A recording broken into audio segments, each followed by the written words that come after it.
So with all the recent school shootings and the topic of guns and gun control has been discussed a lot. The problem with this is that a lot of folks, when talking about it, don't know all the gun-related terms and actually what they're talking about. So with that being said, today I want to kind of describe for you and explain for you some of the differences and basic functions of different weapons there are out in the world. First of all, let me get you started by telling you really some basic definitions of terms called semi-automatic and automatic type weapons, as defined by gunsandcrime.org. So what semi-automatic means is for every one pull of the trigger, you fire one bullet, versus automatic, where as long as you're pulling the trigger, you'll have continuous flow of bullets firing from the gun. When looking at different types of guns, there's really two main categories that guns can be broken down into. Those two categories are going to be handguns versus long guns, is what folks generally see. Starting off with handguns, there's really two main types, revolvers and then anything that is going to be magazine fed. Starting off with revolvers, these are really early style weapons. They're kind of the first things that came around since the beginning of muskets when guns first started coming around. The reason they are kind of used is because they were very reliable. They have very basic firing systems. As you can see up here, it's basically just you pull the hammer down, which this is going to be called the hammer right here. Pull it down, pull the trigger, and it's gun will fire.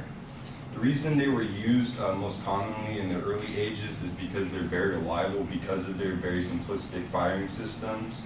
So that'd be some of the pros. Some of the cons include low capacities, generally between 4 and 8 bullets, and then they're hard to reload. So firefights, things like that, they get to be kind of more of a burden than they are a benefit for you. So that's really why they were phased out. Generally what you see now is going to be automatic or semi-automatic type weapons or magazine type fed weapons. What a magazine basically is a cartridge that goes in the grip of the bullet, in the grip of the gun as you see here, that can store multiple bullets, way more than revolvers would ever be able to do. Like I said before, the only real difference between semi-automatic weapons and automatic weapons is just going to be their rate of fire. Many guns nowadays have triggers on the side, which generally go right here on this picture, be on the other side of the gun, that you can select between your rate of fire between semi-automatic and automatic guns. The reason these really replace revolvers is because they're more accurate, they have a higher bullet capacity, and which makes them a lot better for self-defense. Some of the only cons to them is because the operating system is more, the actual firing system is more complex. They are a little more dependent to jam and a little more prone to jamming when the bullet is moved up into the chamber to fire the next round. The cartridge in the firing pin tends to get snagged. It tends to be a little bit more common. That's why you have to be a little more active in cleaning your weapon, things like that, and proper gun safety on the back end as well. So just like handguns, long guns can be fully automatic or semi-automatic as well. Typically when people think of long guns, generally folks think of rifles or sniper rifles. In reality, the term rifle refers to a long gun with rifling in the barrel. It doesn't necessarily define a specific weapon. It describes the function of the weapon.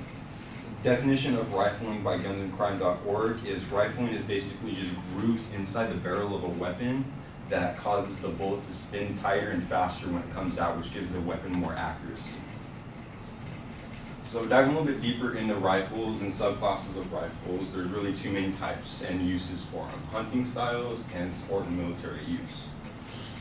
Hunting rifles, generally, as you see on the left-hand side here, are considered bolt action or semi-automatic, like I already described. So basically what a bolt action is, the most commonly used rifle that folks use to hunt and for self-defense. What you see right here is actually the bolt of the actual firing system. So a bolt is basically just a handle. So in order to expel the previous bullet, you pull it back, it shoots out the previous bullet that you fired, and then you push it forward, it'll load the next barrel into the chamber, and then you latch it back down in order to fire your next round. Traditional hunting rifles that people tend to think of, like the one you see here, have wooden stocks and metal firing systems. That's kind of what people generally think of, and that's generally what they are. Like you see on the right-hand side, weapons used for sport or military use generally are semi-automatic or fully automatic. Many people recently have been referring to these weapons as assault rifles, but in reality, the term assault rifle doesn't define any specific weapon. It has no real meaning in laws and in gun-related terms. The only difference in reality between these two weapons is going to be the stocks on them. At the end of the day, it's just wood versus plastic. The reason these have been used and are being made out of more plastic and composite materials now is for military and sport use. What that does is, moving from wood to plastic, it makes the weapons actually lighter, which is why the military and sport professionals and shooting competitions use them, is because they're more functional, they're easy to work with. And on top of that, they have different slots for attachments and different things like that that you can add on. This weapon that you see on the right-hand side is actually the AR-15, which is being talked about a lot lately, being that it was used in some of the school shootings. One of the problems with that is many folks think that the AR-15 actually stands for Assault Rifle Model 15. In reality, that's not the case. It actually stands for Armalite Model 15, which Armalite is actually the name of the brand of the type of weapon. So that's a classic example of where folks don't understand about the actual terminology. They just think that it's meant for something else, but they don't necessarily understand what the actual term is. So with that being said, in conclusion, when talking about guns and gun control, you really just need to know your terms and what it is you're actually describing in order to effectively communicate in dialogue and move forward in the discussion. And thank you.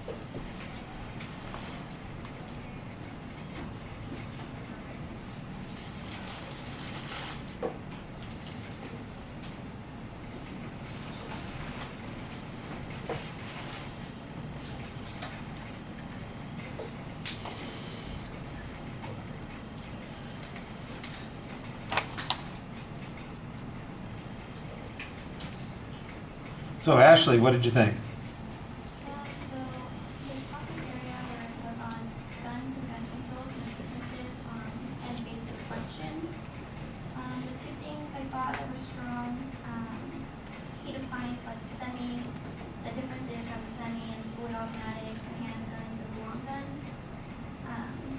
He also described how like the guns worked, and then he clarified what AR-15 means. He did a very good job at visualizing it. Gave me a better understanding of what he was talking about, like the clicker thing on the gun. I didn't find anything that he could improve on.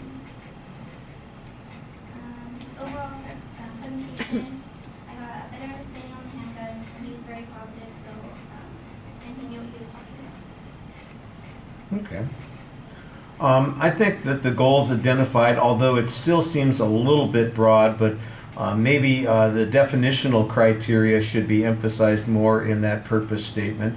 The reference to the current controversies about this gives us a justification for talking about it, and I thought it worked as an attention device reasonably well. I did not really get a very specific preview in the speech, although it's organized and it's easy to follow. I do think you need to set that up a little bit more. In fact, I was thinking that there might even be one of those table graphs that we were talking about where we're comparing the semi-automatic and automatic versus the handgun and the rifle. That would make an easy intersection of those kinds of things to say, we're going to cover all these things, but we're just going to do it section by section by section by section, and then it would be, you'd have laid it out for us. It wasn't complicated to follow once you're doing it, but like I said, I think setting it up for the audience a little bit more at the beginning would be helpful. I think the visuals are very solid. You explain things pretty clearly. You probably don't need to wave the laser pointer. You're right there at eye level. You could point out that. The bolt action, for instance, that is a specific part of the image, but it's right there. You can reach out and touch it. It's not like it's up on a giant screen someplace that you can't quite reach. It would have been maybe interesting to see a video clip of the differences between how the single shot semi-automatic work versus the automatic, or the bolt action versus the magazine loaded, kind of thing, the recoil loaded sorts of actions that you have. That would have enhanced it a little bit, but what you had I thought was pretty basic. Like, your goal was basically to explain some of these concepts. The distinctions between the traditional rifles and what are sometimes described as assault weapons, I thought was fine when you talked about it's based on materials and what the body is made of and those kinds of things. I thought that was pretty good, and it was easy to see what you were talking about. When you talked about the uses, you had hunting uses and the other sporting and military uses. There's a vague reference at one point to competitive shooting, for instance, but there might be other sporting uses that come along. Do people ever use those weapons for hunting as well? That would be one of those things that I think could probably be talked about, because I assume that you could, although I'm not exactly sure about the size of the weapon, the bullets that you're using in those particular situations, the cartridges and the bullets. There's a reason that there are differences in the sizes, and that I think is one of the things that did get left out of the speech that maybe could have been added in.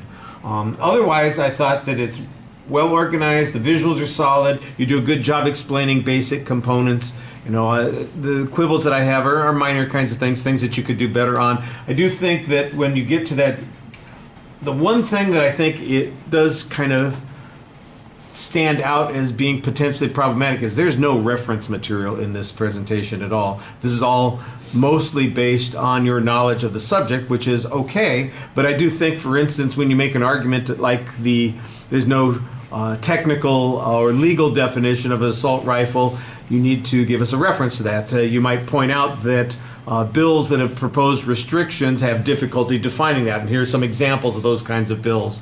Or that courts have had difficulty enforcing those because there isn't a very clear definition on something like that. And again, on some of the technical stuff, I'm sure that there are, I won't say sure, I guess that works. I'm sure, I am aware that there are lots of publications out there that talk about specifications and information and all this kind of stuff. This is what my son-in-law does. He's basically a gunsmith, and he makes bullets and modifies guns and all that kind of stuff. That's his business. So when the zombie apocalypse shows up, I know exactly where to go. His house, because he's well armed. All right, thank you.